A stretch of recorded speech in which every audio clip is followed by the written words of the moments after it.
The guy with the accordion. It was a damp, gray night in Seattle, the kind where the mist hangs low and the streets smell like wet pavement and coffee grounds.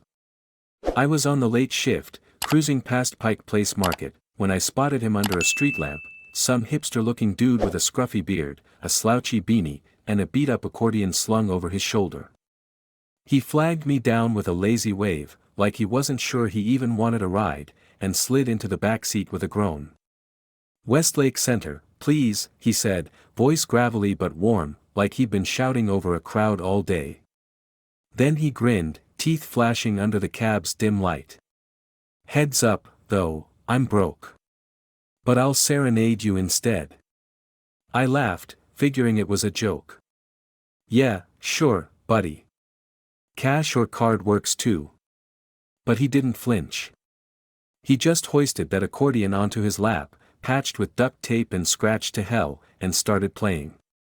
Right there. In my cab. It was loud, off-key, and sounded like a dying cat wrestling a bagpipe, a weird folk tune about a sailor lost at sea, something about whiskey waves, and a mermaid's curse. The notes bounced off the windows, and I cringed as we rolled through downtown, praying no one at a stoplight would hear this mess. "Man, you're killing me," I said, half grinning despite myself. "That's your payment?" "I'd rather have a buck." He kept going, undeterred, his fingers fumbling over the keys like he was making it up as he went. "It's art, my friend," he called over the racket, his grin widening. "You're getting a private show." And damn if he didn't have charm, those twinkling eyes, that easy swagger, like he was busking on a stage instead of stinking up my Prius. I've had passengers drone on about their tech jobs or their exes, but this guy. He was a character. I let him play, partly because I was too tired to argue, partly because it was the most entertaining fare I'd had all week. We hit Westlake Center 10 minutes later, the streets quiet except for the distant hum of a bus. He stopped mid-chorus, the last note wheezing out like a deflating balloon, and leaned forward. "Okay, real talk," he said, scratching his beard. "I busk for a living, usually rake in decent tips down by the market. But tonight? Some asshole snatched my cash bag while I was packing up. Left me with nada." I raised an eyebrow, leaning on the wheel. "So the serenade wasn't just flair, you're actually broke?" "Flat out busted," he said, shrugging. "Worst night in months." He looked genuinely sheepish, like a kid caught with his hand in the cookie jar, and I almost felt bad for him. Almost. Then he unslung the accordion and plopped it on the seat beside him. "Tell you what, hold on to this as collateral.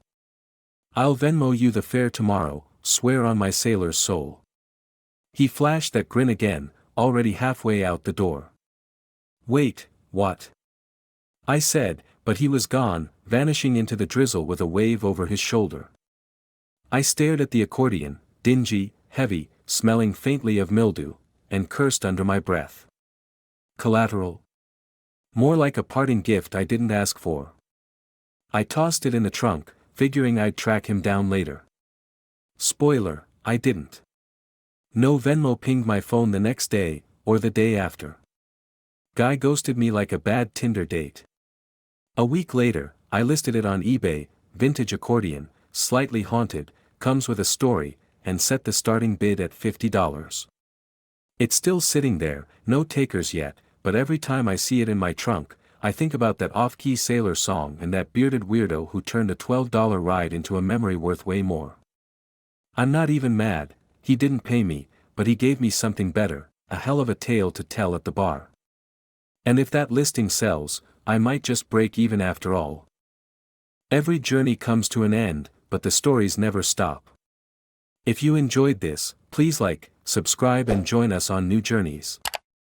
There are many more incredible stories of life behind the wheel to come.